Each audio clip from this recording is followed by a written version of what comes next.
socialista. Y lo expulsan porque tenía, una de las razones fue porque tenía un sistema político que no concordaba o no era similar al de los demás del área. Entonces salta Almagro y nos da un ultimátum. Y los países que firmaron, que son 13 más su tutor, Estados Unidos, los países que firmaron, entre ellos da pena, vergüenza, Uruguay, después de habernos correspondido tener una década maravillosa con el comandante Chávez, da vergüenza. Primero fue en Mercosur, donde Uruguay se mantuvo un silencio cómplice. Y ahora fue en el contexto de la OEA, en donde ellos le dan un chance, fíjense bien cómo es la palabra, le dan un chance al diálogo. Coño, pero si nosotros estamos haciendo diálogo hace tiempo. O sea, no existe diálogo. Ven a todos los lacayos de aquí, corriendo a Lilian Tintori y compañía, todos corriendo por todo el mundo, yéndose a los gobiernos de extrema derecha. Vociferando que aquí no hay, que aquí hay dictadura. Una María Corina Machado. ¿Qué pasa, María Corina? Te sacaron un nuevo partido, un nuevo partido que quiere competir con el tuyo. Te lo sacó Nito Pérez Osuna. No me acuerdo ni cómo se llama. Tú eres gente y ellos es Suma, no estoy seguro. Algo así, salió otro nuevo partido político. Porque todos allí, eso es como decía, es una tribu de caciques, compadre. Pero todos, absolutamente todos, lamebotas, primero tratando de hacer ver que la Carta Democrática es la panacea, pues. Eso es lo más bello del mundo. Que una intervención propiciada por el jefe máximo, por el jefe norteño, ¿verdad? Eso va a ser para ayudar, tú sabes, para poder responder ante la crisis económica que ellos mismos han propiciado y han avanzado con ella. Le han dado duro. Pero salta lo de la PNUD, chico. Lo del Índice de Desarrollo Humano. Y sepan ustedes qué tremenda alegría que nosotros en el último informe de la PNUD, con todo, 2016, con un barril bajito de precio, y que nosotros hayamos hecho todo el esfuerzo para tratar de mantener todas las misiones, para tratar de mantener el bienestar el bienestar de los venezolanos. Y estos señores, ayer, anteayer, toda la semana pasada, unificaron esfuerzos, primero montándote a gente de voluntad popular por allá, tratando de enfrentarse en una panadería.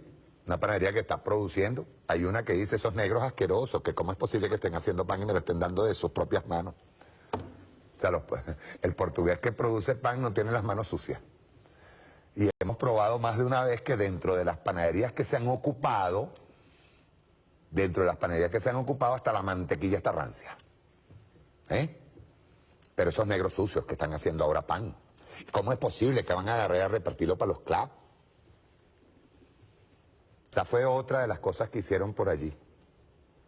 Otra, presentarse frente a la vicepresidencia y envían a la gente de la UCB.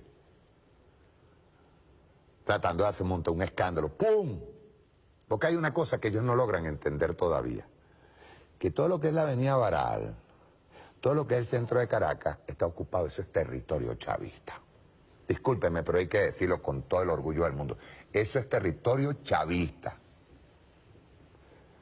Y hay de ustedes si se les llega a ocurrir ir a montar guarimbito. Ustedes pueden ir de visita a ver las tiendas, a observar la Caracas bonita, a observar lo que ha hecho Jorge Rodríguez por el municipio Libertador, por el Silencio, Plaza Caracas. Ustedes pueden venir y se pueden tomar un cafecito, se pueden tomar un chocolatico Overí. ¿Overí es que le llaman? Ajá, un chocolatico Overí. Pero a venir a tratar de desestabilizar, ahí van a tener un pueblo de frente. Pasó en la avenida Baral y pasó enfrente de vicepresidencia de la República. También se fue un diputado, fíjense bien, todo esto concatena, ¿ves? En medio de la cuestión de la Carta Democrática se apareció un diputado de la oposición, de Primero Justicia creo, se apareció en el CNE porque quería enseñarle a Tibisay y Lucena con qué se come la Carta Democrática. ¿Qué implicaciones terribles, terroríficas tiene la Carta Democrática? En ese show anduvieron, todo este tiempo, mientras se desarrollaba lo que evidentemente fue otro fracaso, que es el pronunciamiento de 14 países que los vamos a sacar uno por uno. No tienen ni moral, siempre andan practicando el doble rasero, no tienen moral, corrupción, discriminación de las mayorías, no tienen moral ninguna para estar firmando una carta y diciéndonos a nosotros qué es lo que tenemos que hacer o enseñarnos cómo es esto de la democracia. Ahora, decía yo al principio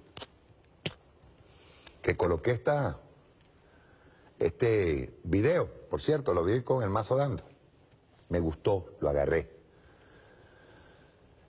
Porque definitivamente a nosotros nos vence, es la manipulación, nos vence, es esto, por ejemplo, lo de que ustedes vean que el presidente Nicolás Maduro aparece alegre, contento, diciendo, no, el esfuerzo del año 2016 se ve compensado por el resultado del informe del PNUD, es decir, y ya ustedes van a saber por qué lo del PNUD, porque lo del PNUD tiene que ver con la Organización de las Naciones Unidas, con un estudio que se hace, que muy pocos países en este mundo toman en cuenta, que es el bienestar social y económico de la población de las grandes mayorías, el bienestar en cuanto a salud, vivienda, trabajo, y nosotros aparecemos, a pesar de la tremenda campaña y guerra mediática y psicológica a que ha sido sometida nuestra nación, estamos allí,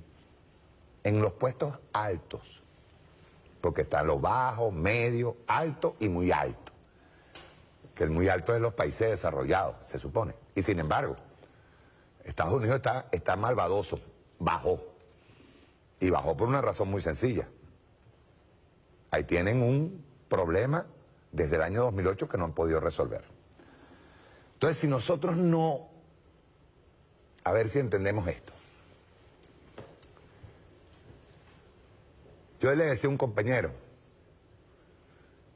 le decía, parece mentira, pero hay gente que vive diciendo lo que va a hacer y no se le cree. Y ahí yo incluyo al mismo comandante Chávez. El comandante Chávez siempre nos hablaba de que se consumiría su vida trabajando por la revolución. Y más de uno no le creyó.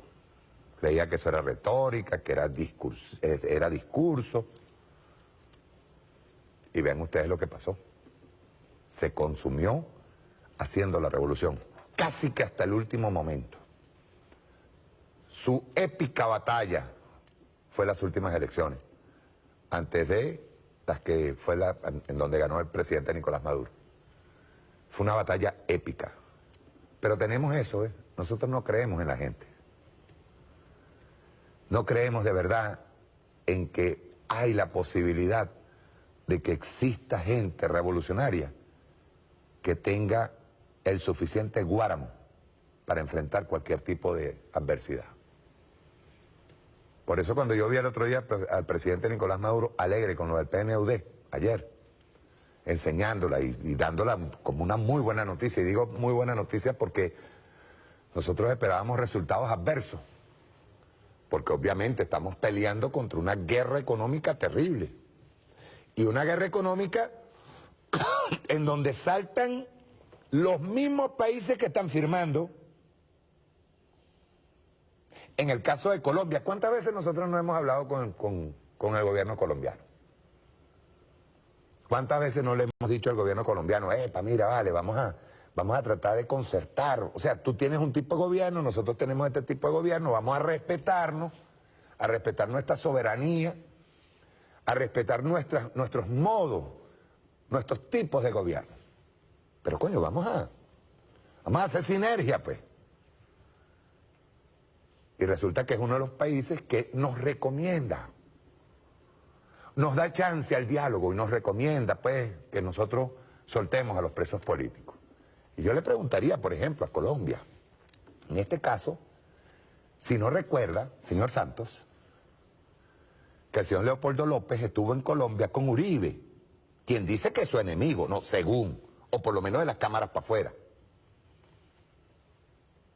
O de Primero Justicia, o de Voluntad Popular, eso que no es partido, sino una organización terrorista, que llegaron a acuerdos entre Uribe y la derecha de aquí adentro para que le dieran todo eso que le llamaron a media luna por allá, entre Zulia, las alcaldías, Zulia, Mérida, Trujillo, Táchira, Apure. ¿Usted recuerda eso? Eso que llamaron la media luna, pues. En donde un señor llamado Daniel Ceballos se involucró, siendo alcalde, se involucró en actos terroristas. Cuando la salida, o no lo recuerda, señor Santos.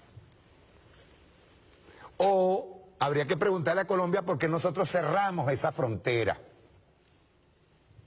en plena crisis de la moneda, de nuestra moneda nacional, o en esa crisis de extracción de combustible y contrabando de comida para allá, que dicho, y medicina, que dicho sea de paso, les va muy bien al pueblo de Cúcuta, pero mamando de la teta venezolana. Por ejemplo, les va muy bien, ¿verdad? En eso que ustedes le llaman la resolución 8, que eso no aparece en la OEA por ningún lado. Eso Almagro no lo recuerda. Almagro para eso sí es verdad que tiene una mala memoria. Pues está la resolución 8 en donde vemos a los indígenas o sectores campesinos o contrabandistas pasando combustible para allá para ganarse un buen billete porque aquí la gasolina es barata. O, por ejemplo, una pastilla de tensión que aquí cuesta 500 bolívares, allá cuesta 33.000 bolos. Una cuestión de negocio, ¿verdad? Pero resulta que esa cuestión de negocio, señores del gobierno colombiano, son las que provocan nuestra crisis económica y después usted se vaya en la OEA y nos dice a nosotros que nos recomienda o nos da una oportunidad para el diálogo y nos recomienda que soltemos a los presos políticos, que son los mismos que provocaron esa crisis.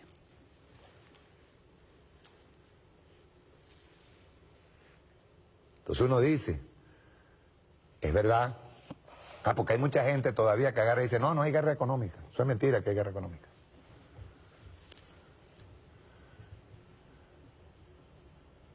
Y por la ignorancia han jodido a nuestro pueblo. Y por los medios de comunicación. Ponme la plantilla 1, porque voy a comenzar por ahí, luego vamos a entrarle al tema de la OEA. Pero yo quiero entrarle a una de las plantillas que traje. Bueno, se van a ver ahí, no están viéndose bien, voy a enseñarla desde el iPad. Voy a enseñarla primero desde el iPad. Hay algo que me enseñó, que me envió el camarada Buenabat, que quiero mostrárselo. Para que estemos claritos de qué estamos enfrentando. Ustedes pueden ver aquí lo que llaman bases militares y bases mediáticas. Qué casualidad que justo donde están, vean bien aquí, las bases militares, hay una base mediática. Lo pueden ver aquí. CNN, Televisa, TV Azteca, O Globo, Ecuavisa, Caracol, El Mercurio, Grupo Clarín. Y luego nos vamos por aquí, bases militares hay en Argentina, en Perú, en Colombia tenemos varias, en Surinam, en Panamá, en Costa Rica, en Aruba, la tenemos ahí enfrente, en Guatemala, en Belice, en Honduras, en Isla Caimán, en Puerto Rico, en Guantánamo y en Estados Unidos. Ahí las pueden ver. Las bases mediáticas, ¿dónde están? Vea qué casualidad, ¿no? Argentina, Grupo Clarín. En Chile, El Mercurio. En Brasil, O Globo. En Perú, Diario El Comercio. En Ecuador, Ecuavisa. En Colombia, Caracol. En Venezuela, Venevisión. Globovisión, vamos a hablar de varios, pero no importa, Venevisión. En México, Televisa y TV Azteca. Y Estados Unidos, CNN. Y en España, por allá, por las de España, el Grupo Prisa.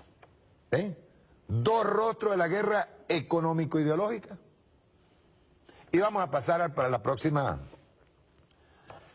¿Qué respuesta se le ha tenido? Escuchen bien, ¿qué respuesta se le ha tenido a toda esa infame y avasallante campaña que nos ha impuesto pues, los medios de comunicación? Por ejemplo, que tú agarres y pongas en Google Nicolás, entonces aparezca todo lo malo, pero no aparece nada bueno. O que nos hayan desaparecido de YouTube todos los videos buenos que tenía el comandante Chávez. Voy a empezar así, por ejemplo, esto es lo que le llaman movimientos emancipadores, mapa de esa semiótica emancipadora, que afortunadamente, porque nosotros también, uno no puede quedarse mocho, ¿verdad? Uno tampoco es mocho. Uno tiene que responder, nosotros hemos ido aprendiendo, sobre todo del 2002 para acá, hemos ido aprendiendo a cómo resolver. Entonces te ves, por ejemplo, en primer término, 1910, Revolución Mexicana. Esto es un mapa no exhaustivo de los movimientos emancipadores de América Latina de los siglos XX y XXI. En segundo término, 1934, triunfo de Lázaro Cárdenas en México. En el 45, primer gobierno de Juan Domingo Perón en Argentina. En 1959, la Revolución Cubana. 1960, Movimiento de Liberación Nacional Tupamaro, en Uruguay. 1962, Movimiento de Izquierda Revolucionaria en el Perú, MIR. 1964, Fuerzas Armadas Revolucionarias de Colombia, en Colombia, la FARC. 1967, Revolución Guevarista en Bolivia. 1968, Movimiento Estudiantil Universitario en México. 1970, el triunfo de Salvador Allende en Chile. 1970, el Movimiento Sin Tierra en Brasil. 1978, guerrilla de izquierda revolucionaria en Costa Rica. 1979, triunfo del Frente Sandinista de Liberación Nacional en Nicaragua. Triunfa, luego nos revierten la revolución. Pero ahí regresó Daniel. 1980, Frente Farabundo Martí de Liberación Nacional.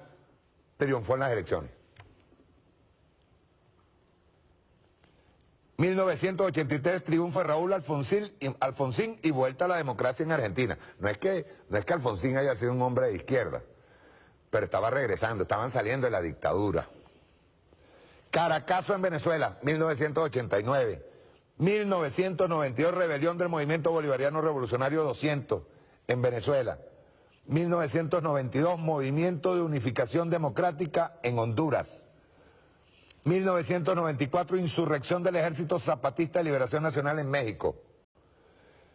1998, y aquí viene, triunfo del comandante Hugo Chávez. Y fíjense que ahora se comienzan a desarrollar los movimientos emancipadores. Luego viene 2002, triunfo de Luis Ignacio Lula en Brasil, Lula da Silva. El triunfo en 2003 de Néstor Kirchner en Argentina. En 2005, triunfo de Evo Morales en Bolivia. 2007, triunfo de Rafael Correa en Ecuador. 2007, triunfo de Cristina Fernández en Argentina. 2011, Movimiento Morena en México. 2012, Movimiento Popular de Ayotzinapa en México. ¿Cuál fue la respuesta de los medios de comunicación? ¿Hay situación de guerra mediática? Sí la hay. De mediática, psicológica, económica, de todo tipo. Nos han dado con todo. Y después de la muerte del comandante Chávez, ellos aceleraron el proceso porque de verdad ellos pensaron que nos iban a tumbar. Aquí estamos. Y lo del PNUD ayer no es poca cosa, yo. Hay que tomar muy en cuenta el esfuerzo tan grande que se hizo en este país para poder sobrevivir a un golpe de Estado, yo. El otro día estaba diciendo Freddy Bernal algo aquí, que es verdad. Nosotros en febrero, marzo del año pasado estábamos preparándonos para la resistencia. Estábamos tumbados, camaradas. Y logramos obtener, es una victoria, salir de la nada con un ataque feroz en el precio petrolero, con un ataque feroz de la guerra económica, con un ataque feroz en frontera, con un ataque feroz psicológico, y que nosotros estemos hoy, marzo, con una expoferia, Venezuela Potencia 2017, incluso, y hay que decirlo, con una organización empresarial bolivariana privada organizándose. Vean ustedes que no fue poca cosa lo que nosotros llegamos a pasar. Pero para llegar hasta hoy, y cuando se habla de situación de guerra mediática, podemos hablar de Venezuela del 2002, Bolivia en 2008, le llamaron operación mediática durante el golpe de Estado, Honduras, nos tumbaron Honduras, Ecuador, aquel golpe de Estado que tiraron los policías, en México, operación mediática contra la denuncia de fraude durante las elecciones presidenciales, en Venezuela, operación mediática de la derrota del chavismo durante las elecciones parlamentarias, estamos hablando de ahorita, el 6 de diciembre de 2015, Argentina, 22/11/2015, la operación mediática en la derrota del Frente para la Victoria durante las elecciones presidenciales, en Bolivia, una operación mediática terrible para que perdiéramos en el referéndum. Y decimos perdiéramos porque esto es una cuestión de movimientos revolucionarios. Por eso mucha gente se molesta conmigo cuando yo agarro y les digo, ¿verdad? Cuando yo agarro y les digo que yo no considero que nosotros tenemos aquí un sexenio con Nicolás Maduro y entonces tuvimos uno con Hugo Chávez y otro más atrás con Hugo Chávez. Señor, nosotros tenemos un proceso revolucionario que arrancó en el 89 con el Caracazo, en el 92 con la rebelión militar y en el 98 con la llegada al poder. De aquí para allá. Y hemos tenido que replegarnos en algunas ocasiones y sin embargo hemos avanzado de inmediato. En Brasil, en Perú, con la operación mediática en favor de la elección presidencial de Kuczynski, que por cierto, está pagando con su elección presidencial atacarnos libremente. Y sin embargo, vean ustedes que las revoluciones son amorosas. Porque una cosa es el pueblo, otra cosa son sus gobernantes. Y nosotros de inmediato que supimos del problema que tenía Perú, nosotros acudimos de inmediato a la ayuda. Y tenemos diferencias terribles, porque participan. Y así todo, el señor salió firmando. Firmó la cartica esa que hicieron los 13 más el tutor. En Brasil, operación mediática durante el golpe de Estado, y fue un golpe de Estado parlamentario en contra de Dilma Rousseff. Y en Colombia, operación mediática durante el plebiscito por la paz. Que dicho sea de paso, hay una denuncia en este momento porque los territorios que ha ido, cumpliendo con los acuerdos, que ha ido desalojando la FARC, ha ido ocupándolos los paramilitares. ¿Hay o no hay una guerra? ¿Hay o no hay una guerra? Con lo de Almagro, yo quiero que hagamos una especie de... Primero con la última noticia. Que dicho sea de paso, Almagro sale como victorioso, ¿no, compadre? Ustedes tuvieron otra derrota, igualito como la tuvieron la vez pasada. Marzo, creo, del 2016. Mayo. En mayo del 2016. Tuvieron una derrota y volvieron a tener otra. Porque hay otra cosa en la que apuesta nuestros queridos lacayos,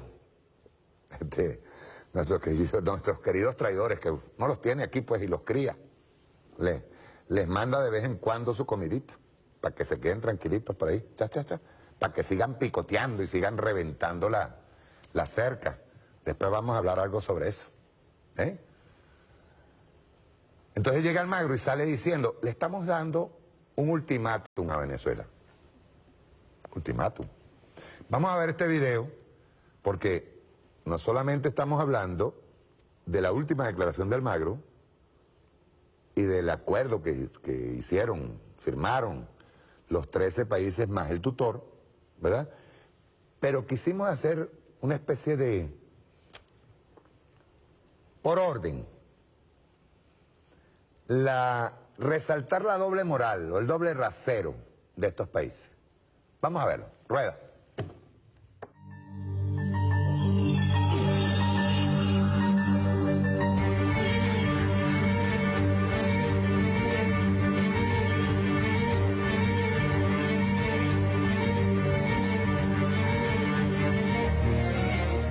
Llamado a darle la oportunidad al diálogo, Argentina, Brasil, Canadá, Chile, Colombia, Costa Rica, Guatemala, Honduras, México, Panamá, Paraguay, Perú, Estados Unidos y Uruguay, por medio de una declaración conjunta, piden al gobierno del presidente venezolano Nicolás Maduro establecer un calendario electoral para comicios generales y liberar a los presos políticos. En el documento se indica que la suspensión del vecino país debe ser el último recurso al que se llegue, pues deben agotarse todos los esfuerzos diplomáticos para conseguir una pronta solución a los problemas que enfrentan los venezolanos. Ante esto, el secretario general del organismo, Luis Almagro, en un artículo publicado por el diario The New York Times, ha dado un ultimátum a Maduro para que convoque elecciones. Si Venezuela no vuelve al camino democrático en un mes, debería ser suspendida de la OEA. Varios países de la OEA piden celebrar una sesión extraordinaria el próximo martes para analizar la situación de Venezuela.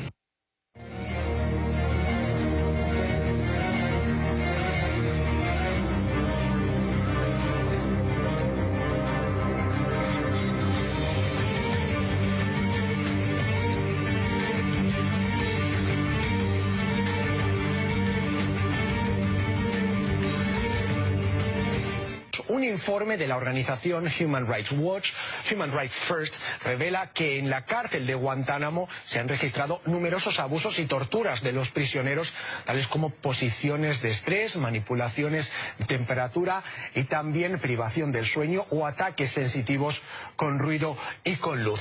Y en Estados Unidos, la reforma sanitaria del presidente Donald Trump dejará a 24 millones de estadounidenses sin cobertura médica. Proyecciones que el informe oficial de la Oficina Presupuestaria del Congreso de Estados Unidos plantea son 337 mil millones de dólares ahorrados y 24 millones de personas más sin seguro médico en una década. Nancy Pelosi, líder de la minoría de la Cámara de Representantes de Estados Unidos, menciona al respecto. Son cifras impresionantes que hablan por sí mismas de la crueldad de la ley, a lo que los representantes republicanos se refieren como un acto piadoso. No sé si piensan que es un acto piadoso para toda esa gente que se va a quedar sin cobertura o perderán sus trabajos y los hospitales deberán cerrar, especialmente en zonas rurales. Y no solo Washington no ha cumplido su promesa, sino que además ha prohibido al relator especial del Comité contra la Tortura de la ONU visitar esta prisión.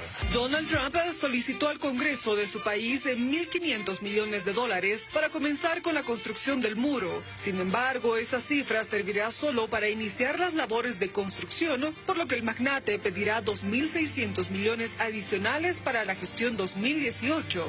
La promesa de construir un muro fronterizo con México es una de las más polémicas de Trump, quien además insiste que el vecino del sur pagará la factura. El 17 de julio de 2014, el afroamericano Eric Garner murió estrangulado por un agente de Nueva York, y al mes siguiente el joven Michael Brown, ahí lo están viendo, fue tiroteado en Ferguson por un policía que fue exculpado de cargos por la justicia. Ya lo dijo Rafael Correa. ¿Por qué razón hay que seguir discutiendo los asuntos latinoamericanos más allá de la frontera de la región? ¿Por qué Washington, escenario para evaluar la política de los que están situados al sur del río Bravo? Hablo de la Organización de Estados Americanos, OEA, que se reúne esta semana, como usted ya vio, en su sede en el corazón de Estados Unidos, para inmiscuirse otra vez en el hoy y el mañana de Venezuela.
juez argentino dio lugar a varias medidas pedidas por la Fiscalía, entre ellas la búsqueda de documentación dentro de la investigación sobre el papel del presidente Mauricio Macri y el ministro de Comunicaciones, Óscar Aguat, en un acuerdo del Estado con la empresa de familiares del mandatario. Según confirmaron el magistrado federal Ariel Lijo, dio lugar a la petición del fiscal Juan Pedro Soni de iniciar una investigación para determinar posibles conductas delictivas. Y entre tantas manifestaciones contra el gobierno de Mauricio Macri, pues de acuerdo a un sondeo se ha dado a conocer la desaprobación del presidente. Según la encuesta realizada por la consultora Magnamed, el 44,2% de los argentinos tienen una imagen negativa de Macri. El 48,3% piensa que la situación estará entre peor y mucho peor en los siguientes meses. La Confederación General de Trabajo, la mayor central obrera argentina, convocó un paro nacional de 24 horas para el 6 de abril, el primero contra la política económica del presidente Mauricio Macri. En medio de una creciente conflictividad social, los líderes de la Confederación General del Trabajo le pusieron fecha al paro que habían prometido convocar durante una multitudinaria movilización del 7 de marzo, si el gobierno de Macri no rectificaba la política económica.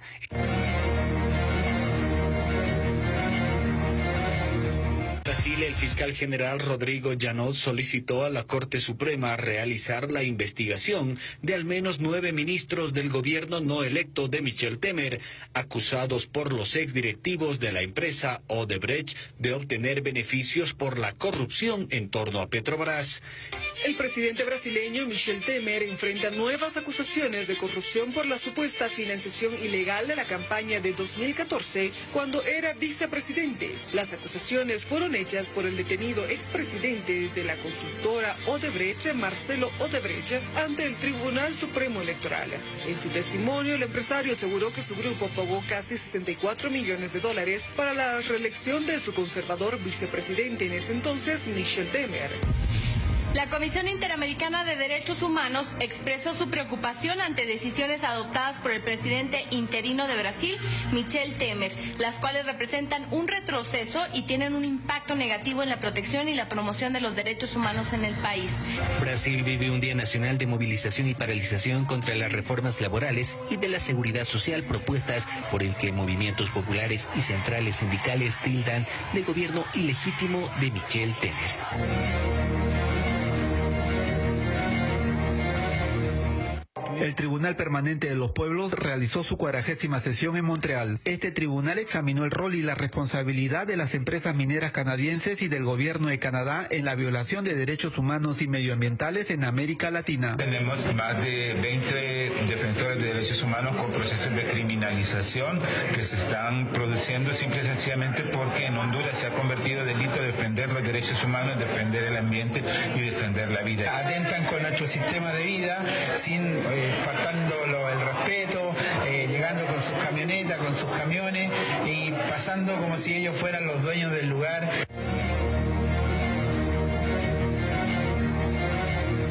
El derrumbe de la credibilidad del sistema político es posiblemente el hecho más significativo de 2015. En particular, la caída de la popularidad de la presidenta Michelle Bachelet. El financiamiento ilegal de la política por parte de grupos empresariales ensució a partidos de gobierno y oposición, así como a altos funcionarios.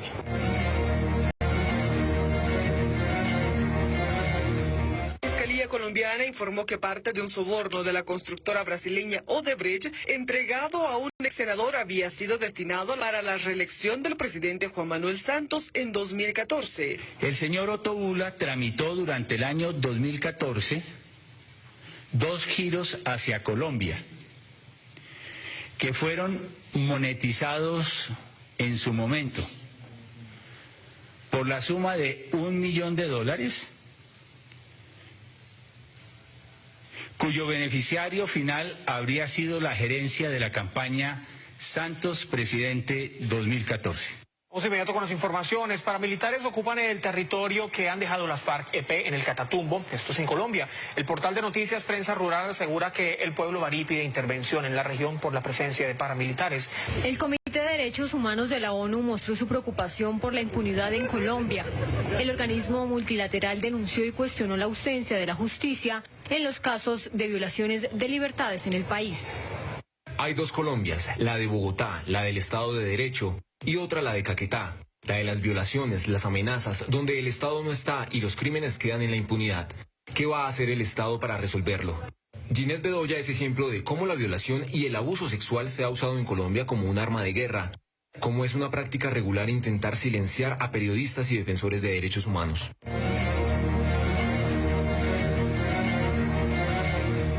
El 10º informe del Observatorio de Derechos Humanos y Autonomía Indígena, ODJAIN, da cuenta de nuevas agresiones en contra de las comunidades indígenas de Salitre por la recuperación de sus territorios. La quema de una casa y la expulsión con amenazas de un indígena de su finca en diciembre pasado son parte de los hechos documentados en estos 3 años de misiones de observación.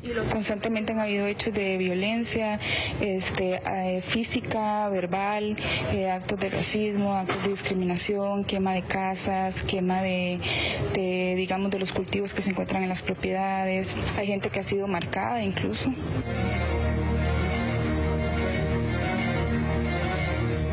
El pueblo de Guatemala protestó contra el presidente Jimmy Morales y demandó su renuncia por la muerte de 37 niñas en un incendio en el Hogar Seguro Virgen de la Asunción. Los manifestantes se concentraron frente a la casa presidencial el jueves en horas de la noche, convencidos de que el gobierno de Morales es el responsable de la tragedia más lamentable ocurrida en este país. Durante la protesta, varios oradores revelaron su indignación por los abusos sexuales, psicológicos, incluso por las torturas hacia las niñas, que las motivaron a protestar contra la quema de colchones y que provocó el fuego en el dormitorio, donde las dejaron encerradas bajo llave a pesar de las llamas.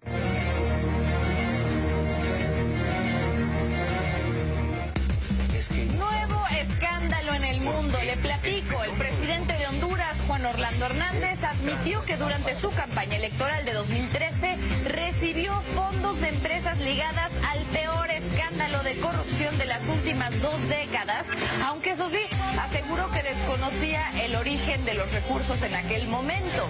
Líderes sociales y organizaciones defensoras de los derechos humanos en Honduras aseguran que 2016 ha sido un año donde se registró el mayor número de violaciones de esos derechos. Están aunando que el Estado no ha demostrado tener ningún tipo de interés en dar protección a los sectores que son más vulnerables dentro del país. El 3 de marzo se dio un hecho que conmocionó al mundo entero. La reconocida ambientalista Berta Cáceres fue asesinada en su propia casa. 9 meses después no se tiene pistas de los autores materiales de este crimen.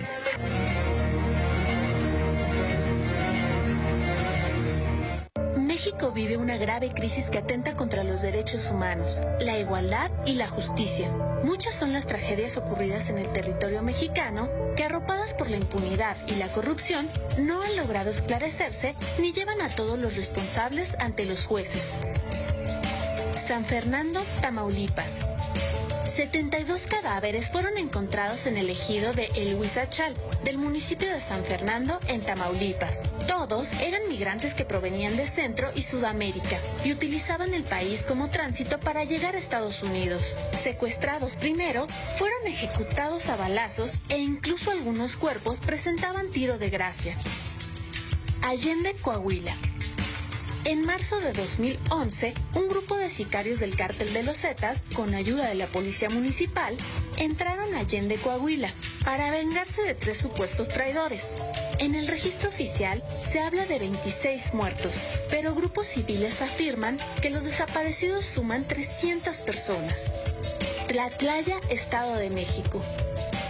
En una bodega de Tlatlaya fueron encontrados los cadáveres de 22 personas. Los gobiernos estatal y federal manejaron la versión de que se trataba de presuntos criminales que habían muerto durante un enfrentamiento con elementos del ejército. Hoy se sabe, de acuerdo con informes de la CNDH, que militares ejecutaron a 15 de estas 22 personas.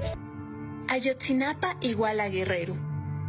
El 26 de septiembre de 2014, estudiantes de la Escuela Normal Isidro Burgos tomaron camiones para dirigirse a la Ciudad de México y participar en la marcha del 2 de octubre. Esto provocó enfrentamientos violentos con la policía de Iguala.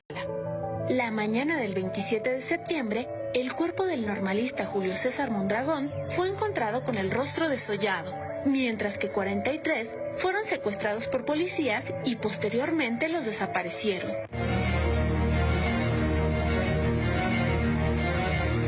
La nueva Triple Alianza de gobiernos que se esmeran en demostrar alineamiento a las políticas de la Casa Blanca, compuesta por Argentina, Brasil, Paraguay y un silencioso Uruguay, apartaron a Venezuela de la presidencia del Mercosur.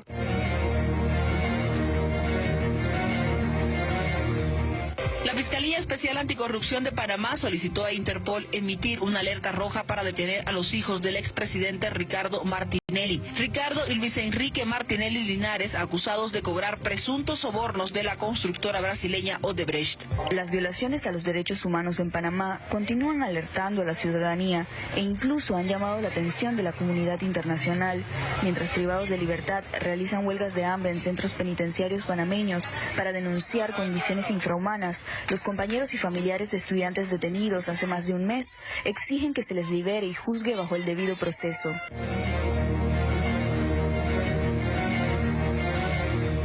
Para la Coordinadora de Derechos Humanos del Paraguay, el 2016 ha sido un año crítico en materia de violaciones de derechos fundamentales. La organización indicó que el gobierno realizó desalojos forzosos, criminalizó la lucha social y negó el acceso a derechos básicos de la población. Hay una afirmación y profundización incluso de un modelo económico que es claramente excluyente de un conjunto amplio de derechos humanos y que es algo que se viene observando desde el análisis, no solamente respecto a este gobierno, sino a anteriores. Cientos de campesinos protestaron la jornada anterior contra el presidente de Paraguay, Horacio Cartes, a quien exigen mejoras en el sistema de salud, educación, obras públicas y le reprochan enfocarse solo en la reelección presidencial.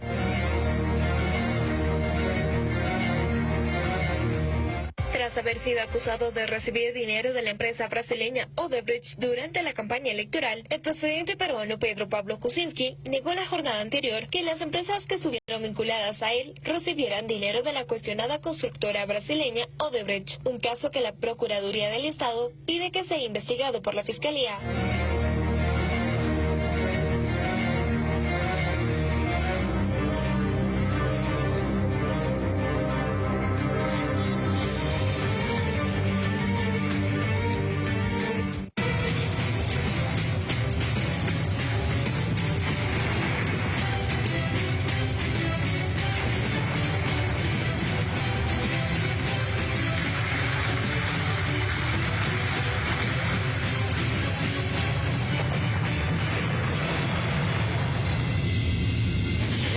Es producir en un plazo de tiempo más breve posible una salida del presidente Maduro del poder y el subsiguiente cambio de régimen. Ese es el único futuro halagüeño que pueden tener los venezolanos. Yo deseo una solución pacífica, pero si hubiesen problemas, la responsabilidad será del enrocamiento de los que hacen del régimen chavista. Francamente, estamos preocupados ahora mismo por el estado de su economía. Eso está directamente ligado con los desafíos de la gobernanza y cuanto antes el pueblo venezolano pueda elegir un gobierno que ellos confíen y pueda comenzar a implementar políticas económicas que los saquen del espiral en el que están, tanto mejor será para todos nosotros. Queremos que el pueblo venezolano salga airoso. Será más difícil para ellos tener éxito económico si no resuelven algunos de los problemas de gobernanza que los acucian ya desde hace bastante tiempo. Harder for them to succeed economically if they don't solve some of the governance issues that have plagued them for quite some time. Me preocupo por lo que yo veo en los periódicos y los canales de televisión, lo que está pasando en Venezuela ahora. Son absolutamente necesarias las liberaciones de los presos políticos como el alcalde de Caracas y el líder opositor, el señor López. La ley de amnistía la consideramos un instrumento esencial. Ojalá que no hubiera sido necesario, ojalá que no hubiera presos políticos en Venezuela. Todos debemos enfocarnos en Venezuela. Como dije, estamos preparados para comprometernos en un diálogo pleno. Estamos preparados para ayudar a que Venezuela vuelva a ponerse de pie económicamente.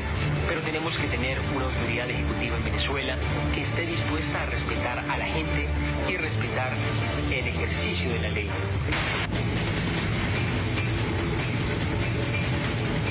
Ya estamos acá en la sede de la OMS, donde hemos sido recibidos por su director.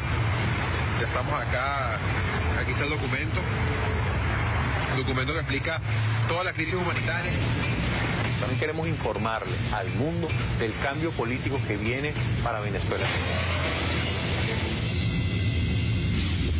Para que el pueblo vea la verdad. Bien, fíjense bien. Hay un análisis que hace Misión Verdad, fresquito. Dice lo siguiente: países que atacan a Venezuela violan la Carta Democrática. El 23 de marzo, una declaración conjunta de 14 países del continente, incluyendo Estados Unidos, o sea, 13 más el tutor, mostraron su preocupación por Venezuela, constatando sobre el papel que apoyan las gestiones de Luis Almagro, ubicándose así como actores parcializados a favor de la MUD, por más que la declaración realice un deliberado control de daños, evitando pisar en falso sobre esta postura injerencista. Este grupo de países argumentan en su comunicado que en el país existen presos políticos. Se desconoce a la Asamblea Nacional, dicen ellos, y se posponen elecciones. Todas premisas falsas que omiten, por un lado, las actuaciones criminales de los políticos que se encuentran privados de libertad y el desacato de la Asamblea Nacional ante el Tribunal Supremo de Justicia, y por otro, la necesaria actualización de los partidos políticos venezolanos en la cual actualmente participa la oposición, como condición previa para realizar cualquier proceso electoral. Sin embargo, esta declaración, más allá de lo que omite, es un espejo de lo que ocurre en sus territorios. Como por ejemplo, Brasil, país gobernado por una dictadura golpista que viola todos los preceptos jurídicos de la Organización de Estados Americanos. Hay un golpe de Estado parlamentario. Argentina, Brasil, Canadá, Chile, Colombia, Costa Rica, Estados Unidos, Guatemala, Honduras, México, Panamá, Paraguay, Perú y Uruguay emitieron una declaración en la que instan, además, a que se cumplan a cabalidad los acuerdos de la mesa de diálogo auspiciados por el Vaticano y los expresidentes Zapatero, Torrijos y Samper, omitiendo el papel de la UNASUR, organismo a cargo de esta instancia en la que Estados Unidos, país que moviliza este comunicado, no tiene ningún tipo de representación. Hay que recordar que hay un organismo que es muchísimo más válido, legítimo que la misma OEA, que es la CELAC. Porque la CELAC pretendió agrupar exactamente a todos los países sin ser tutelados más por Estados Unidos y Canadá. Como es obvio y explícito, estos 14 países que aún no alcanzan el número necesario, eso duele, para llevar el informe de Luis Almagro al seno de la OEA, toman por la MUD, violando de facto el principio de no injerencia contemplado en el derecho internacional. Desde esta óptica es que califican de presos políticos a personajes como Lorenz Salet, encarcelado por planificar asesinatos selectivos y atentados con bombas. Además pasan por alto que la MUD violó los acuerdos de la mesa de diálogo al no desincorporar a los legisladores de Amazonas para salir del desacato dictado por el Tribunal Supremo de Justicia, previo a declarar el abandono de cargo del presidente Nicolás Maduro sin ningún tipo de soporte jurídico y extralimitando sus atribuciones constitucionales. Por cierto, que en un video que vamos a ver después, van a ver a Cecilia Sosa hablando de la cosa a la inversa, pues, o sea que hubo una ruptura del hilo constitucional porque nosotros le dimos un golpe de Estado a la Asamblea Nacional, que para ella la Asamblea Nacional es un gobierno. Así andan las cosas. Ella y Duque Corredor fueron dos que fueron al Tribunal Supremo de Justicia a solicitar una investigación, porque había que leer bien que aquí había un... Es más, de hecho, ellos piden, ella dándole declaraciones a Patricia Poleo, pide 14 años para Nicolás Maduro y Diosdado Cabello. 14 años de prisión. por haber tirado, por rebelión civil y por haber tirado un golpe de Estado. Nada más y nada menos, pues, lo que dijera Galeano, el mundo al revés. Los países que emitieron esta declaración conjunta, con sus extremos bemoles y encubrimientos, violan sistemáticamente dentro de sus fronteras muchos de los preceptos de la Carta Democrática que promueven para interferir ilegalmente en la situación venezolana. Caso de los presos políticos. Todos estos países que con una mano escriben comunicados contra el presidente Donald Trump por sus políticas anti-inmigrantes y con la otra firman declaraciones para avalar las gestiones de Luis Almagro y la MUD contra Venezuela, tienen precisamente en Estados Unidos su principal espejo. Ya que este país tiene un número importante de presos políticos con casos armados. El antecedente inmediato que confirmó cuando el saliente Barack Obama lo reconociese, firmando la amnistía y conmutación de pena de muchos de ellos, como el puertorriqueño Oscar López Rivera. Podemos hablar largo y tendido de los 10.000 presos políticos, de la treintena de prisioneros mapuches en Chile por luchar por sus tierras ancestrales, violando la legislación internacional de acuerdo a la ONU, o de casos emblemáticos como el de Milagro Sala en Argentina, que ha sido condenada hasta por la misma OEA. También de cómo en Paraguay se armó una causa judicial contra los campesinos de Curugatí, culpándolos de la masacre utilizada para derrocar al presidente Fernando Lugo, de cómo se obviaron las pruebas a su favor y se inventaron otras con el juez y el fiscal jugando en su contra. O de la persecución política y judicial y mediática de figuras de oposición en países como Argentina y Brasil, cuando no están dejando que los asesinen, como ocurrió recientemente con un dirigente del Movimiento de Trabajadores Rurales Sin Tierra, acribillado justamente en el hospital en el que estaba internado después de haber sufrido un atentado. O de cómo también se permite que asesinen gobernadores, alcaldes y periodistas en México, sin que ninguno de estos países trine por ello. Tal es el drama mexicano que solo esta semana encontraron, 125 fosas comunes con 14.000 restos óseos en el estado de Veracruz. De eso no habla la OEA. Ahí no hay aplicación de la Carta Democrática. Las elecciones y la soberanía popular. Como sabemos, la extorsión más extendida de estos países contra Venezuela es el pedido de elecciones, desconociendo el proceso actual para renovar aquellos partidos de oposición que afirman vivir en una dictadura. Y que además es condición fundamental para realizar cualquier proceso electoral en el país. Sin embargo, vale preguntarse con qué base países como Chile, México, Costa Rica, Honduras, Colombia, Brasil, Estados Unidos y Guatemala, por citar algunos, pueden exigirle algo a Venezuela que no cumplen en sus países.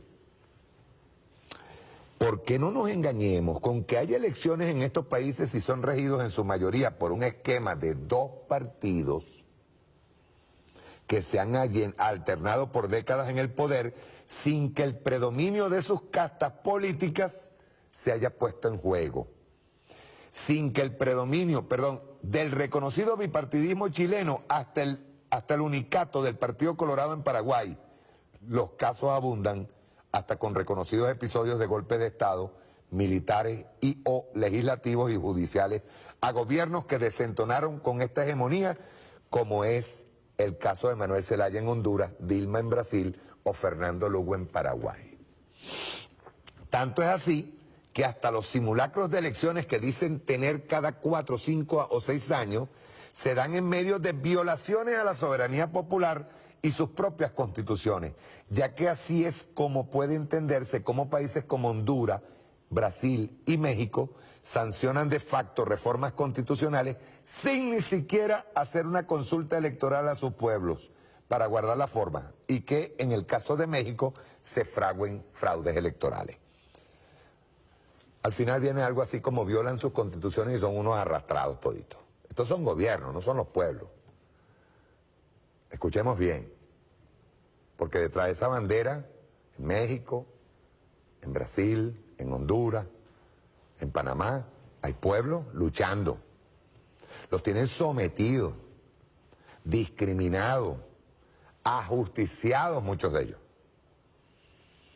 Es que justamente estos países piden a Venezuela que respete su constitución cuando ni siquiera lo hacen en cuestiones básicas como garantizar salud, ahorita lo vieron, educación y alimentación a sus poblaciones, sin que los azote ningún tipo de insurrección internacional contra su soberanía, como hoy ocurre contra Venezuela. En específico, países como México, Honduras, Colombia y Guatemala ostentan niveles de miseria superiores al 40%. Situación que se replica en el resto de los países que emitieron el comunicado, sobre todo como consecuencia de las políticas neoliberales que desde Estados Unidos hasta Chile se han impuesto por la fuerza. Ya que desde Estados Unidos hasta México, pasando por Chile, Honduras y Guatemala, estos derechos básicos se encuentran privatizados, 25 millones de personas es que van a perder ahorita la... No, en Estados Unidos 25 millones. Según la nueva ley de Trump, el recorte a la salud, 25 millones, compadre. Ya en Estados Unidos está privatizada la salud. Ya, ahorita, de facto. Y con el recorte, le quitan la cobertura médica de esos seguros a 25 millones de personas. Un solo carajo. Por eso es que ellos no entienden lo que es la PNUD. Ellos no saben lo que es el estudio de la PNUD. Yo digo que hay organizaciones, por ejemplo en la ONU, hay organizaciones que son como las cenicientas, nadie les para. Nadie les para. Ellos se tiraron la semana pasada, después, tú sabes, en medio del fragor de Almagro, porque eso sí, nuestros queridos líderes de oposición y lamentablemente algunos de sus seguidores, pequeño grupo por cierto, son capaces de poner presidente aquí ¿cómo se llama? Al del Rincón, a Fernando del Rincón, de CNN. Tienen una facilidad para buscar candidatos en el exterior porque hablan mal de Venezuela. O sea, es la antipatria genética, pues. Es el racismo genético. Y son capaces de poner a Fernando del Rincón presidente de aquí, cuando las guarimbas, Fernando del Rincón casi que lo estaban promoviendo como presidente de la República. Y es lamentable. Y es lamentable. Al final tú dices, los mueve. Vuelvo otra vez al discurso inicial del comandante Chávez. Los mueve un sentimiento ideológico. Diga, o sea, yo quisiera que uno de estos tipos se sentara y de verdad me explicara desde el corazón, ideológicamente, qué carajo es ser de derecha y qué carajo ser fascista. Aquí hay un informe que tiene Misión Verdad, que es con relación a las ONG. Toditas maman de la teta de Estados Unidos, de la CIA, de George Soros, toditos, y del Departamento de Estado norteamericano. Tú te vas a Miami, y Miami es la ciudad de la llorantina. Y cuando un grupo de gusanos le quita más dólares, ellos ven que le están quitando más dólares al otro grupo de gusanos, se forma la descalificación entre ellos, se caen a golpes y todo. El que hable mal de Venezuela y monte una ONG en Estados Unidos tiene asegurado el resto de su vida. Porque a Venezuela no le van a tumbar la revolución. Pero tiene resuelto, pues. Así como traidor que robe aquí y se vaya para Estados Unidos, tiene garantizada su vida, pues. Si es un país que logró respaldar y tapar y esconder a Posada Carriles, un asesino, ¿cuánto no va a agarrar? ¿Cuánto no va a agarrar y va a tener? Va a pagarle un salario o una pensión a uno de estos bichos que salen allá o que en su defecto se hayan llevado los reales desde aquí. Eligio Cedeño. Coño, que si empezamos a buscarle así, a escarbar qué pasó con Eligio Cedeño, aquí brinca más de uno. Sobre todo uno que estaba en estos días hablando de que nosotros necesitamos abrirnos a la democracia. Mejores no, mira, no me hallo. ¿O cómo se llamaba aquel? Buchaco, ¿cómo era? ¿Ah? O sea, por eso es que te digo, hay que tener alma revolucionaria como para agarrar y sentarse a debatir sobre ideas políticas, no sobre la venta de un país. No sobre la venta de un país. Ahí montaron una llorantina el otro día y fíjense, piensa mal y acertarás. Ahí montaron una llorantina el otro día porque habían unas colas para entrar a las gasolineras. Oye, a mí me dijeron algo que es verdadita. Tú no tienes 10 tanques, ni tú tienes una pimpina en tu casa para llenarla. O sea, tú llenas el carro, a no ser que todo sea un tanque, tú solamente vas a llenar ese tanque. Es decir, se pusieron por internet, por las redes. No hay cola. Habían unos problemas puntuales en Bolívar, Lara, Aragua, Carabobo. Problemas puntuales. Después hablaremos de eso. Problemas puntuales. Por eso es que yo digo que la clase obrera de PDVSA, desde acá un abrazo. Ustedes son el puntal de esa industria. Al que esté conspirando dentro de PDVSA, coñazo, pate y kung fu. Porque ustedes son la clase obrera la que va a proteger a este país. Así como lo están oyendo, desde acá un abrazo a la clase obrera de PDVSA. A la clase obrera que sabe. El otro día estaban hablando y decían clarito y raspado, nosotros estamos restiados con Maduro, con el comandante Chávez, carajo. ¿Ven? Y se lo repito, rapidito, mira, ellos saben cuándo multiplican los problemas. Empezaron por las redes, tú sabes. Había un tuit que decía, hay gasolina para 2 días. Está bien. ¿Tú sabes lo que le pasa a los conspiradores? Que les quedan poquito adentro. Antes tenían que joder infiltrados, ahorita les queda poquito.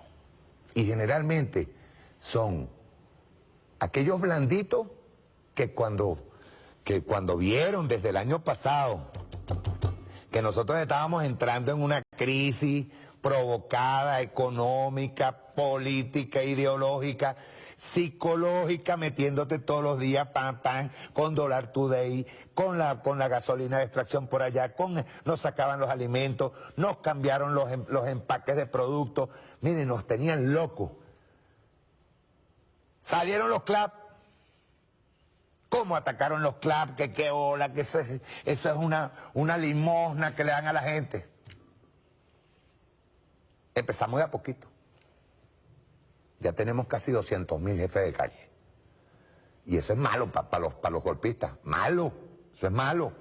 Igual como dentro de PDVSA está nuestra clase obrera en PDVSA. Mira, vigilante, viendo, volteando para aquí para allá. A ver qué hacen. Porque hay muchos blanditos que ahora, mira, comenzaron a becerrear. A esta vaina. ¿Y qué cosa, no? Que se concatenan, pues se agarran y se ponen, ahí mismo salen los Twitter. Y hay una crisis, y faltan 2 días para que se acabe la gasolina.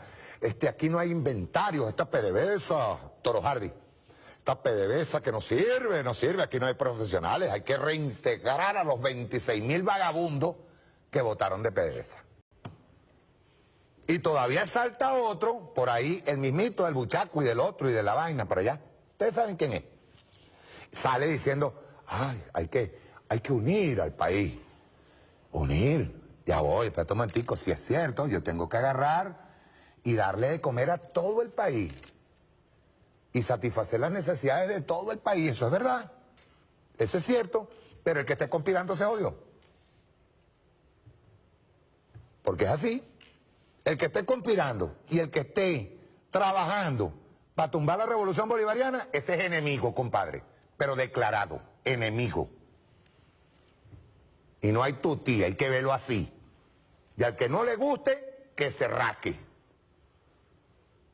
El tipo que esté conspirando en contra de la revolución bolivariana, en contra del presidente Nicolás Maduro, hay que cortarle la cabeza. Y no lo estoy diciendo literalmente, hay que sacarlo de donde está. Como ha dicho a veces el mismo Diosdado, y es verdad, un conspirador no puede estar dirigiendo una institución. Un conspirador no puede estar metido en ningún alto cargo. Un conspirador no puede ser ni presidente, ni secretario, ni portero, chico, de una institución. Porque bastante trabajo que nos dio. Y lo del PNUD, que les voy a pasar el video ahorita, lo del PNUD fue bellísimo, hermoso. Porque fue como una especie de premio, chico, al trabajo y al esfuerzo de todo el pueblo venezolano, arrimándole el hombro al presidente Nicolás Maduro. Porque cómo nos costó y cómo nos costará, porque hay que decirlo, nos va a seguir costando. Vamos a ver este video sobre lo del PNUD. Rueda.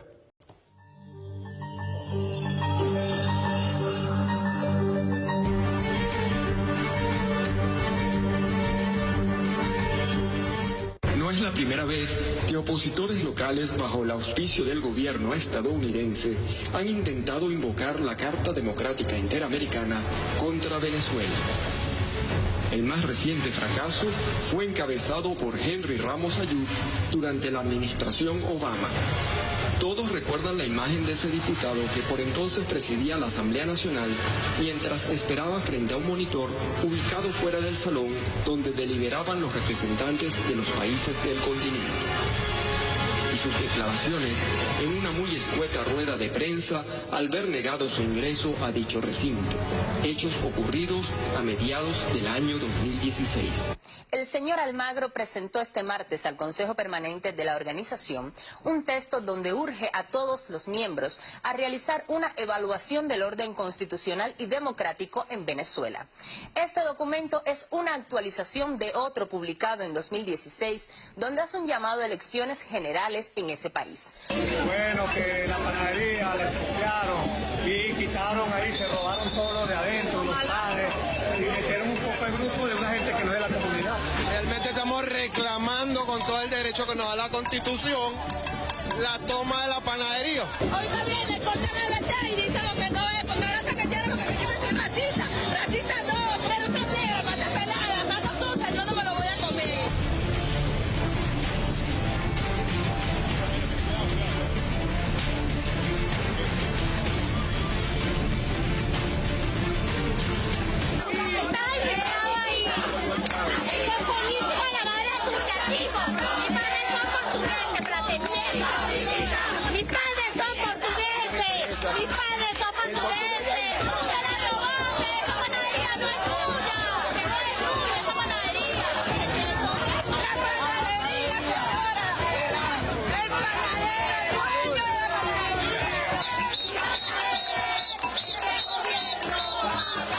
No son personas aptas, mi amor.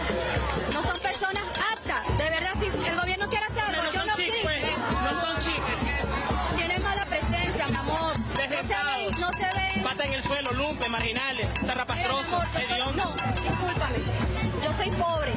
Pero oye, papi, mira mis manos. Mira, en estos momentos llegó un grupo de la ultraderecha racia de la UCB, puros estudiantes que venían a tomar vicepresidencia por asalto.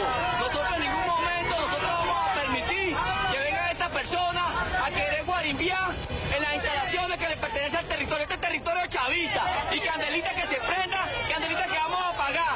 Aquí estamos, no joda, la gente de Catedral, la gente de la esquina caliente, defendiendo el proceso revolucionario. Si ellos vienen en paz, consiguen paz. Vienen con agresiones, agresiones van a conseguir. Aquí estamos nosotros peleando y defendiendo nuestra revolución que nos dejó nuestro camarada Chávez. Que ellos digan que son revolucionarios, no lo son.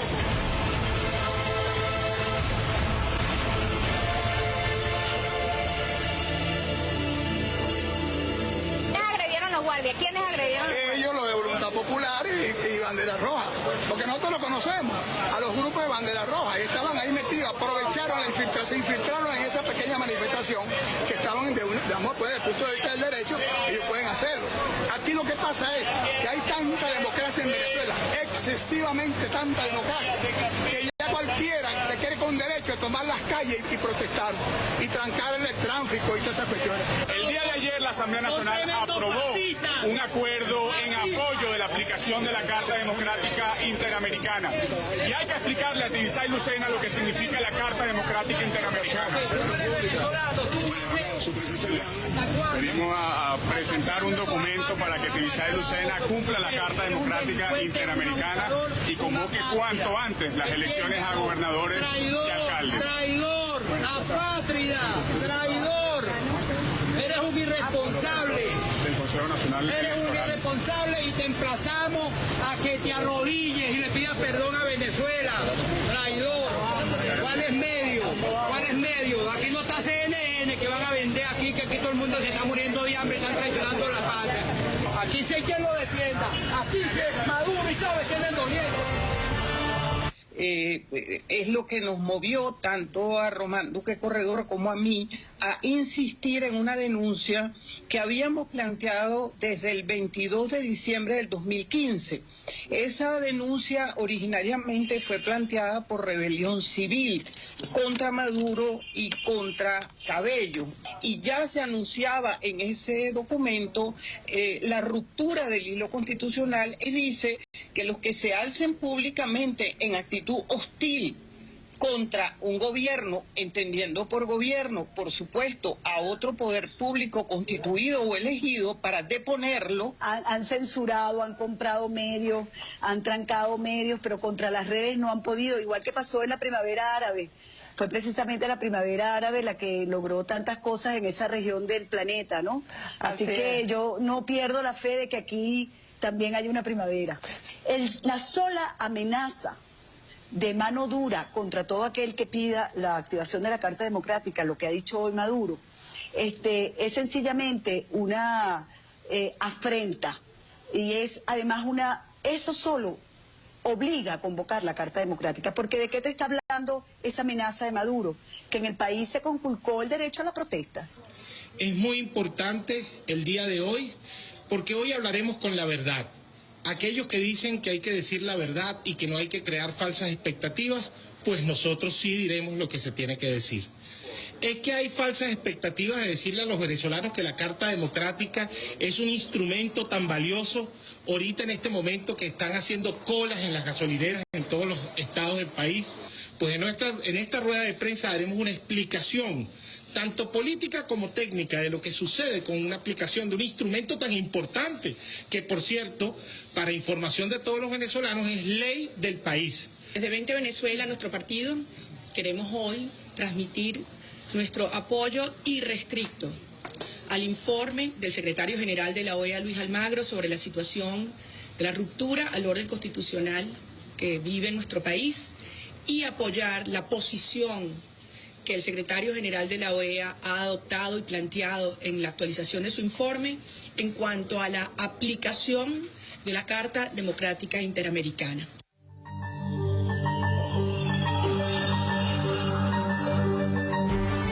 Venezuela es uno de los países con más alto índice de desarrollo humano, por encima de países como Brasil, Perú y Colombia. Esto lo dice el Programa de Naciones Unidas para el Desarrollo. Veamos los números. Según la evaluación que hace este organismo, el puntaje de Venezuela es de 0,767. Supera a Brasil, que obtiene 0,754, a Perú con un 0,740 y Colombia con 0,727.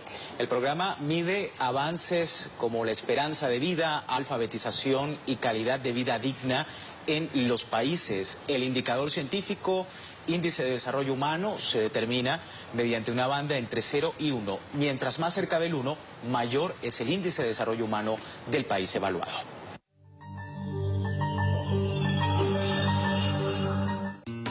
El informe sobre desarrollo humano para América Latina y el Caribe del Programa de las Naciones Unidas para el Desarrollo hace un llamado por una nueva noción de progreso. El bienestar de la gente es mucho más que vivir por encima o por debajo de la línea de pobreza. Y el progreso es mucho más que la cantidad de dinero que generan los países. El crecimiento económico por sí solo no es suficiente. Las personas son la verdadera riqueza de las naciones. Nada que atente con los derechos de las personas y de las comunidades o amenace al medio ambiente puede ser considerado progreso. En los últimos 20 años, la pobreza se redujo a casi la mitad y el tamaño de la clase media aumentó significativamente. Pero la mayor parte de las personas, más de 220 millones de mujeres y hombres, ni están clasificados oficialmente como pobres, ni han subido a la clase media. Un 38% o 2 de cada 5 latinoamericanos son vulnerables. Dentro de este grupo, entre 25 y 30 millones de personas corren aún más riesgo de recaer en la pobreza. Esto es más de un tercio de todos los que acaban de salir de la pobreza. Las personas logran dejar la pobreza porque tienen educación, habilidades y empleos. Sin embargo, una sola crisis, como un problema de salud, una crisis económica o un desastre natural, puede hacer con que toda una familia retroceda. Es por eso que el PNUD llama a impulsar 4 factores que impiden que las personas recaigan en la pobreza, especialmente en un momento de recesión económica. Protección social, el acceso a cuidados, sobre todo para los niños y personas mayores, activos que actúan como colchones cuando estalla una crisis, como una casa, un coche, una cuenta de ahorros, y puestos de trabajo de mejor calidad. El PNUD está redefiniendo lo que significa progreso. No es solo económico. Se trata de mejor acceso a servicios de salud y educación, mejores estándares laborales y cuidado de los niños, personas mayores y los que son más vulnerables.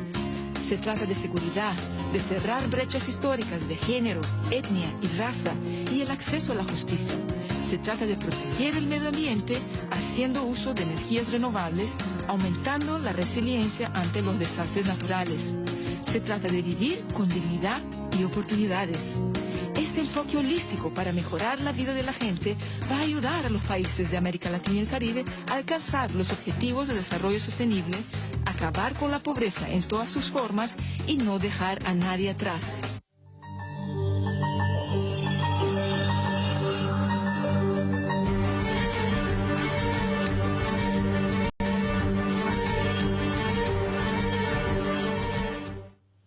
Fíjense, ve. ¿Por qué era pertinente pasar esto, no? Después de toda esta guerra que tuvieron ellos la semana pasada.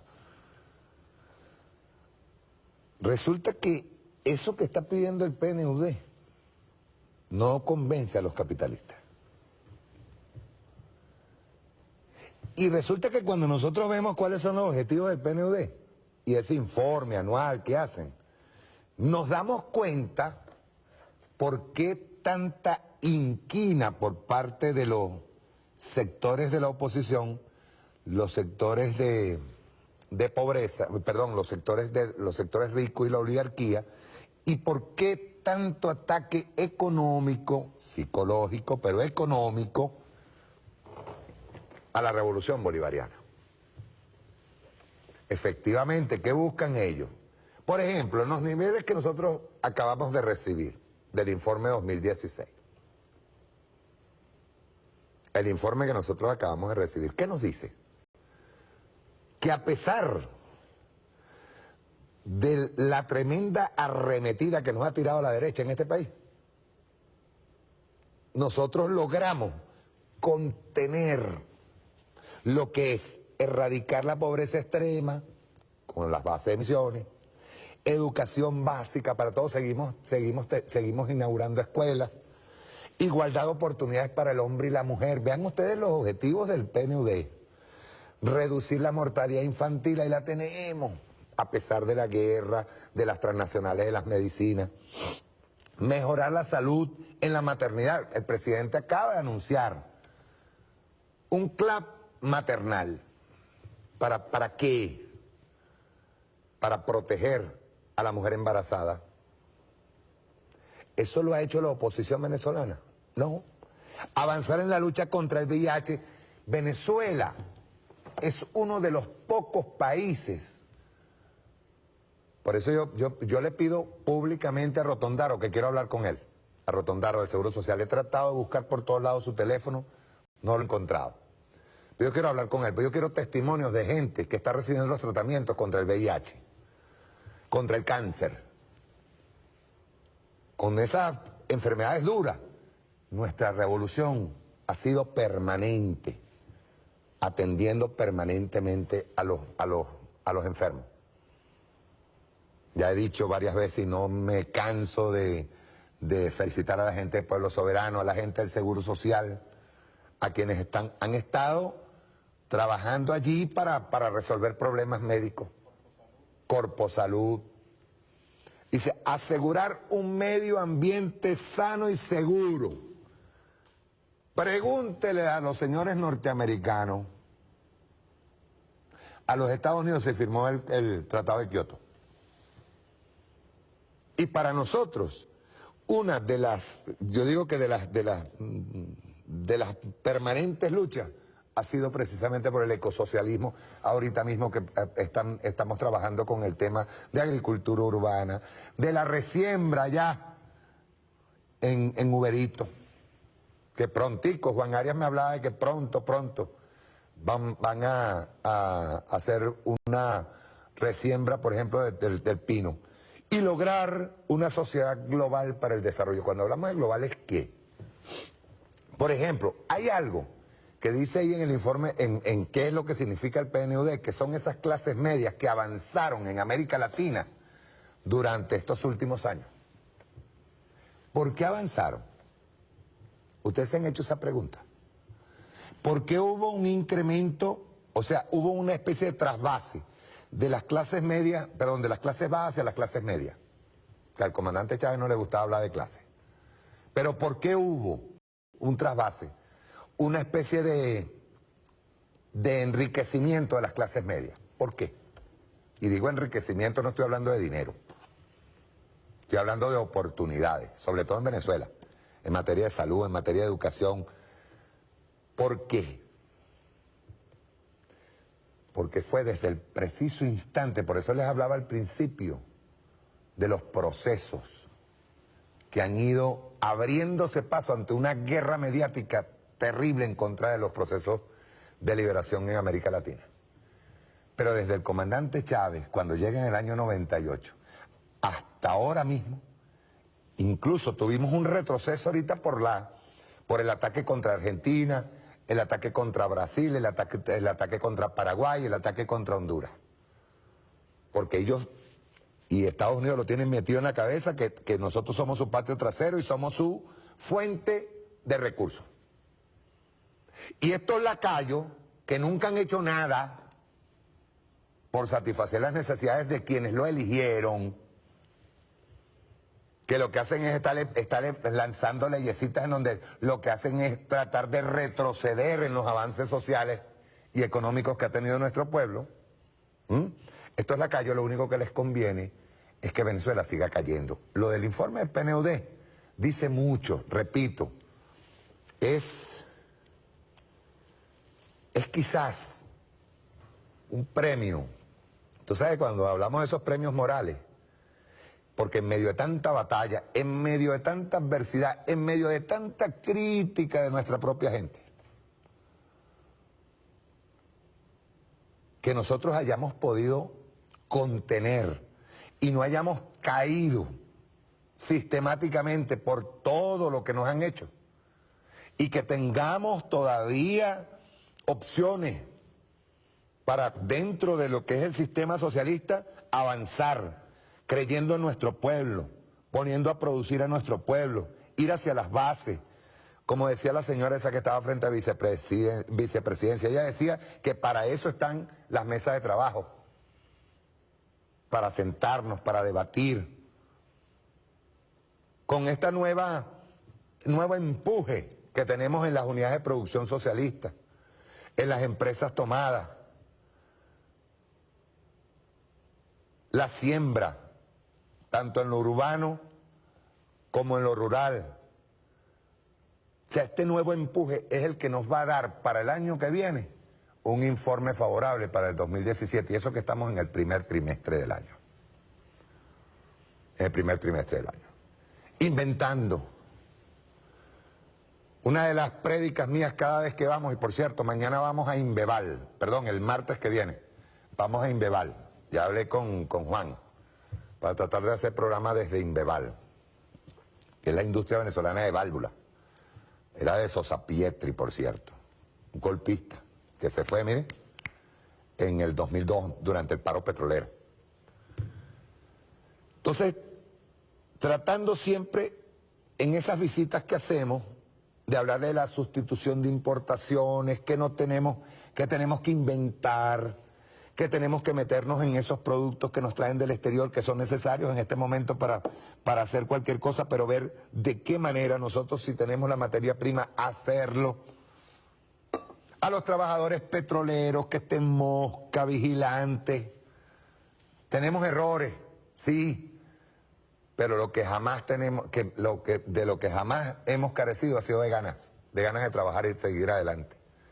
A esa clase obrera, a eso como le llaman ellos, esos negros, esos clase obrera es la que nos ha ayudado, nos ha respaldado en la revolución. El reconocimiento público, notorio a toda la clase obrera, a la de PDVSA, a la de todas nuestras industrias, a la de todas nuestras, en Sidor, Benalún, todas las empresas básicas, a todos esos obreros y trabajadores que están en las empresas recuperadas. Nuestro reconocimiento al campesino, que hay cosas que no se dicen, que están calladas, pero aquí nos mataron bastante campesinos cuando se firmó la ley de tierra. A todo aquel que está trabajando por realmente fortalecer a la revolución bolivariana, mi reconocimiento muy especial. Por eso uno, cuando llega a las empresas, trata, en primer término, de conversar. Vamos a ver qué hay, qué tienen, qué es lo que hacen. Y uno puede, en un momento dado, incluso hasta reconocer un error. Ver en qué podemos ayudar humanamente, en lo que uno trata de pensar y por lo que uno ha leído. O lo que es lógico, que es la sustitución de importaciones. O en todo caso la articulación de empresas, que estés sentado con una empresa, estás hablando con ellos y de repente te acuerdas en qué empresa estuviste, de algo que le falta a ellos. Mire, porque ustedes no articulan, aquí tienes el teléfono del camarada para que te coloques, para que hables con fulano, mengano, sutano, y traten de intercambiar. Acudir lo menos posible a la importación para ahorrar el mayor número de divisas para nuestras cosas importantes, para el caso de las medicinas. Es decir, ustedes no saben lo hermoso que es haber recibido, y que en este caso yo le noté la alegría al presidente, haber recibido esa información del informe del 2016 del PNUD, de las Naciones Unidas. Eso es un reconocimiento al esfuerzo de todo un pueblo. Es un reconocimiento a todas las, las vicisitudes, las batallas que se dieron por llegar hasta donde estamos. ¿Qué pasó ahora a la P de producción? Y les digo de antemano, al que esté haciendo algún tipo de vagabundería en un club, agárrelo. Son casos puntuales, pero hay que tocarlo. Y hay que meterlos presos. A la formación político-ideológica de todos nuestros trabajadores, de todos nuestros cuadros, al Partido Socialista Unido de Venezuela, al Polo Patriótico, a la necesidad que tenemos de crear los cuadros y que sobre todo acudan a la historia. No es que nos pongamos ahorita a estar hablando de ideología nada más que con un librito, no, y a ver sobre lo que nosotros hemos llevado a cabo, y hasta el día de hoy, después de la muerte del comandante Chávez, que nosotros aprendamos que el socialismo es el camino, no hay más alternativa. No hay más alternativa. Nosotros no podemos estar, y de paso les digo, por eso es que al principio yo agarraba y decía que el compromiso de cada ser humano tiene que ver con lo político, con lo emocional, desde el yo hacia el colectivo, de entender cuál es tu rol, de saber que tu rol pequeño, mediano, grande, con más responsabilidad o menos responsabilidad, es un rol necesario. El comandante Chávez la semana pasada les pasé, o ahora mismo esta semana, el día martes, les pasé un video donde él hablaba y decía, pues, eso sería terrible que nosotros basáramos la revolución en una sola persona. No, es colectiva. Las revoluciones son colectivas. Una lucha permanente contra la burocracia y la corrupción. Cuando usted entra a una oficina de una institución del Estado, usted ve a una fulanita ahí que se está secando y haciéndose las uñas, usted tiene que prenderle un peo, porque eso es corrupción. O una persona que maltrata a un anciano cuando está cobrando una pensión, hay que hacerle un reclamo abierto delante de todo el mundo, porque por algo está allí. Ese es igual que el que desvía algo, el que comete algún tipo de triquiñuela, el que cobra por un procedimiento que es gratuito. Ese tipo hay que meterlo preso, descubrirlo, porque es una manera de eliminar, de minimizar los hechos de corrupción, de minimizar la burocracia. La burocracia es terrible. Una de las cosas por las que el comandante Chávez se montó duro en cuanto a las misiones, una de las cosas que lo llevó a él a montar las misiones era para bypassear a una burocracia que estaba enquistada y sigue, en algunos casos, sigue enquistada dentro de nuestros ministerios. Cuando se hizo Misión Barrio Adentro, se hizo bypasseando a lo que era la burocracia interna dentro del Ministerio de Salud. ¿Qué decirlo? La lucha es permanente, de todos los días, no cansarse. Es no cansarse. Y es sentir, como decía el comandante Chávez, sentir a Venezuela en las vísceras. Sentir que se está haciendo un proceso. Y le voy a decir una cosa. Pueden, en un momento dado, pueden sentirse tentados a irse por el camino más fácil. Y el camino más fácil es no luchar, no decir nada, callarse la boca, dejar pasar e incluso participar de algún tipo de vagabundería. Y eso tiene que dejar de pasar. Un ladrón no puede convertirse en un héroe. No. O un ladrón no puede ser el vivo que, bueno, él lo pusieron donde haya. Eso no es así. Un ladrón tiene que convertirse en un ser extraño, en una especie de, como cuando usted tiene un cuerpo extraño adentro y el mismo cuerpo revolucionario lo va expulsando, se lo va sacando de encima. Cada vez que usted ahorra algo, cada vez que usted ejecuta algo en favor de la revolución, tenga en cuenta que ese rol suyo, pequeño, mediano, con mucha o mayor o poca responsabilidad, le va a servir al país. Si usted llega a una oficina en donde se están haciendo unos trámites y usted ve que las cosas se están haciendo correctamente, felicite a la persona, porque también es bueno pasarle la mano a una persona que está haciendo las cosas correctamente. Pero si usted ve que se está haciendo las cosas malas, dígaselo. No permita que eso pase. Ni permita que al que se lo está haciendo también apoye y trate de buscar apoyo en los demás. No, porque eso no es normal. No es normal. La revolución se alimenta del sentimiento, desde ese yo interno que nos obliga a rechazar cualquier tipo de agresión en contra del Estado y en contra de la revolución misma.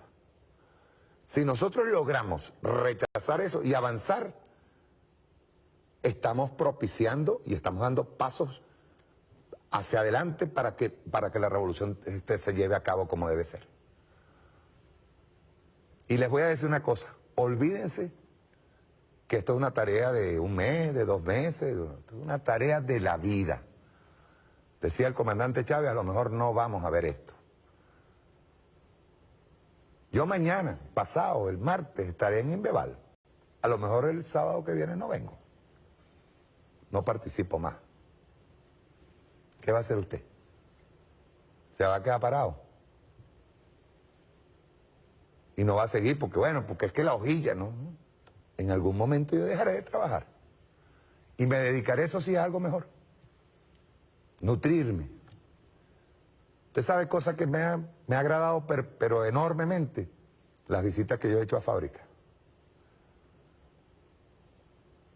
Porque he aprendido a reconocer los errores, a conversar los errores y a tratar de... Porque hay gente, chico, muy necesitada de eso yo. De que nos sentemos, de que hablemos, de que conversemos y que nos llenemos de revolución. Que nos emocionemos otra vez por lo que estamos haciendo. Que nos emocionemos con Chávez ahí. Chávez está en la lluvia, está en la fábrica, está con el sol, está en la brisa, está en todos lados. El chavismo no se podrá erradicar ni siquiera con un golpe de Estado, que eso es imposible que lo tiren porque para eso tenemos un pueblo. Y un pueblo que reacciona rápido, rápido.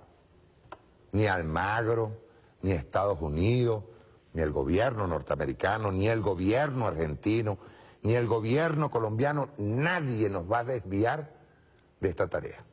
Nadie. Y tenemos de fortaleza a Chávez aquí, adentro. Pues lo que tenemos que hacer. Chao, nos vemos el próximo martes.